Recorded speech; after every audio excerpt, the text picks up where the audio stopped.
दोस्तों नमस्कार।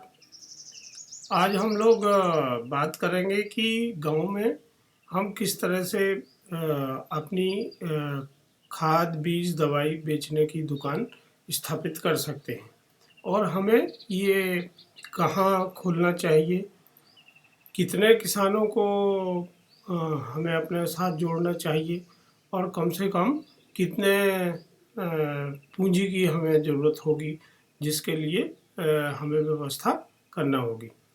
और ई फसल के साथ मिलके इस दुकान को किस तरह हम आसानी से संचालित कर सकते हैं।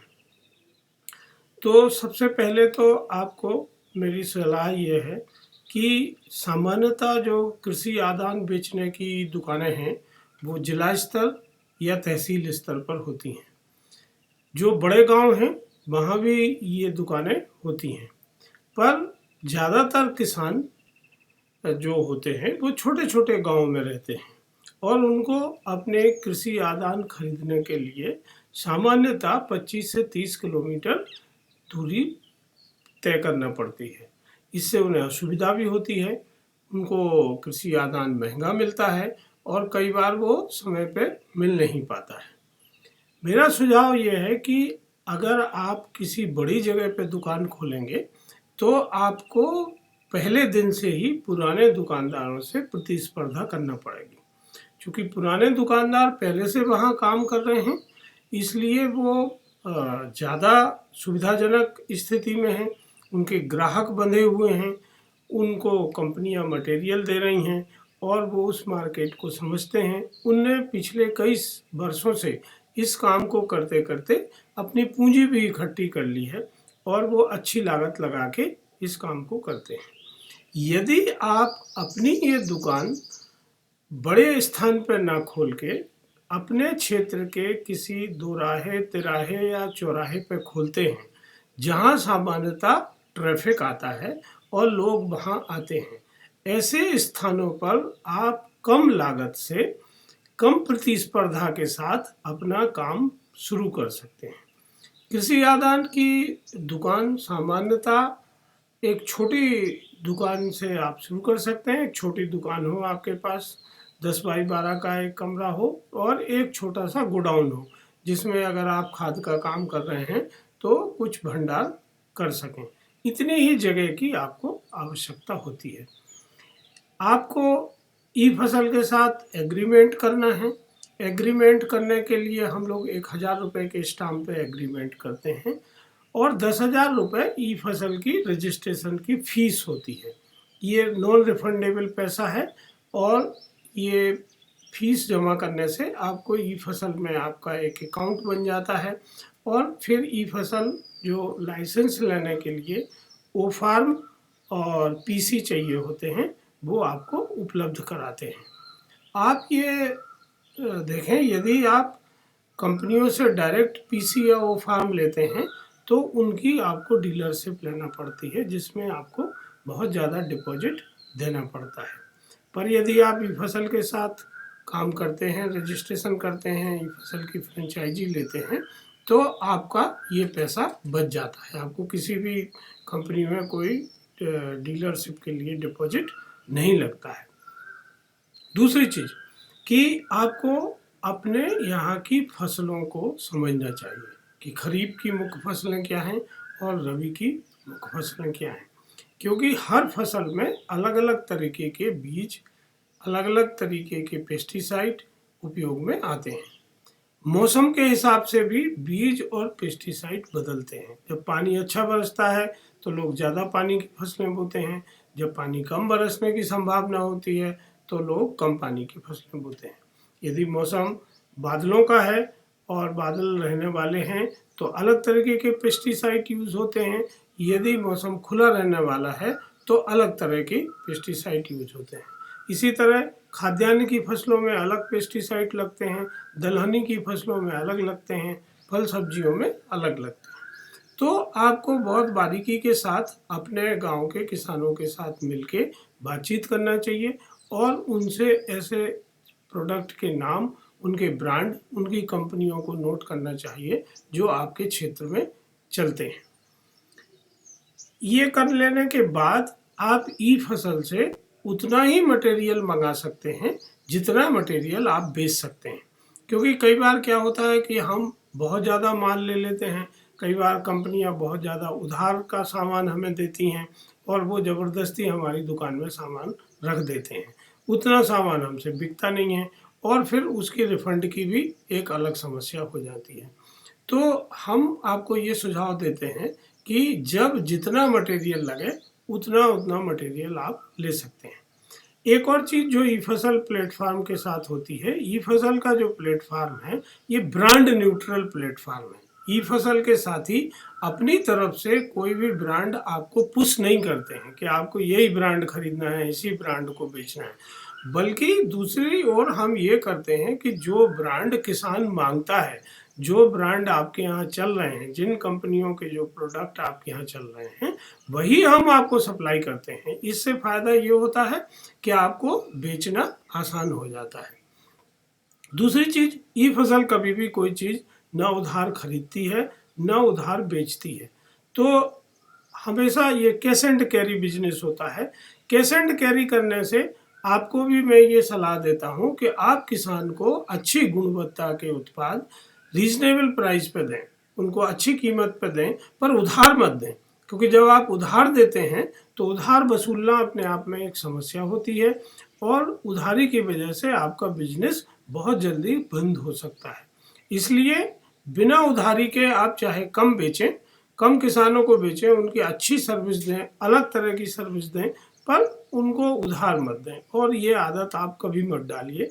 इससे क्या होगा कि जब भी आप कोई चीज़ खरीदना चाहेंगे तो आप उतनी ही खरीदेंगे जितनी आपको लगने वाली है, तो उसमें रिफंड की समस्या नहीं होती है। हालांकि ई फसल कंपनियों की जो रिफंड की पॉलिसी होती है उसी का पालन करती है। तीसरी चीज़ कि आपकी दुकान से कम 350 किसान जुड़ना चाहिए। यदि आप 350 किसानों को अपने आसपास के जोड़ के काम करते हैं तो आपकी ये दुकान लाभकारी स्थिति में चलती है, आपका पूरा खर्चा निकल जाता है और आप प्रॉफिट में इस दुकान को चला सकते हैं। अब ये किसानों को कैसे जोड़ना है, देखिए हम एक वैकल्पिक वितरण व्यवस्था बनाने की बात कर रहे हैं। जो परंपरागत दुकानदार हैं वो अपनी दुकान पर बैठते हैं और किसान उनके पास आके माल लेते हैं, जबकि हम अपने ई फसल के फ्रेंचाइजी के साथियों को ये कहते हैं कि वो प्रतिदिन किसानों के पास जाएं, किसानों से संपर्क करें, उनको उनके खेत को देखें, उनकी फसल को देखें, उनकी मिट्टी को देखें और फिर उसके हिसाब से उनको कृषि आदान खरीदने की सलाह दें। और वो कृषि आदान जो किसान खरीदेगा उसमें हमेशा ये देखें कि किसान को बिल दें, बिना बिल के कोई सामान ना बेचें, क्योंकि जब आप नगद बेचेंगे तो आप बिल के साथ बेचेंगे। दूसरे, आप कंपनी का ब्रांडेड मटेरियल बेचिए। सस्ते के चक्कर में आप ऐसे कंपनियों के प्रोडक्ट बेचना शुरू करते हैं जिनके रिजल्ट नहीं आते हैं, और रिजल्ट जब नहीं आते हैं तो जो किसान आपसे जुड़ रहा है वो आपके साथ अगली बार दुकान में नहीं आएगा। तो इस तरह 350 किसानों को अगर आप जोड़ लेते हैं तो ये किसान आपसे अच्छे तरीके से बिजनेस कर सकते हैं, आप इनकी सुविधा से सेवा कर सकते हैं। अभी ई फसल किसानों का पंजीयन करना चाहती है। हम किसानों को रजिस्टर करेंगे, उनको हम ई फसल का लॉयल्टी कार्ड देंगे और उनको रिवार्ड पॉइंट देंगे, क्योंकि हम किसानों को भी कृषि आदान के बिजनेस में भागीदार बनाना चाहते हैं। तो जो इसका लाभ है उस लाभांश का एक हिस्सा किसानों को भी हम वापस करेंगे, जो उन्हें रिवार्ड पॉइंट के तौर पर मिलेगा। और हर किसान को 3.5 लाख रुपए का बीमा दिया जाएगा। इसके लिए प्रति किसान जो सदस्यता शुल्क है वो मात्र 100 रुपये रखा गया है, ताकि ऐसे किसान ही इससे जुड़ें जो वास्तव में ई फसल के साथ काम करना चाहते हैं। इन किसानों को जोड़ के जब भी इन किसानों से जो ऑर्डर आएगा वो ऑर्डर आपकी दुकान से ही पूरा होगा। ई फसल अपनी तरफ से अपना कोई गोडाउन या डायरेक्ट सप्लाई की व्यवस्था नहीं बनाने वाली है। ई फसल का जो सप्लाई चैनल है वो उनके फ्रेंचाइजी के थ्रू ही हम शुरू करने वाले हैं। तो जो निकटतम फ्रेंचाइजी होगा उनकी दुकान से किसानों को मटेरियल दिया जाएगा।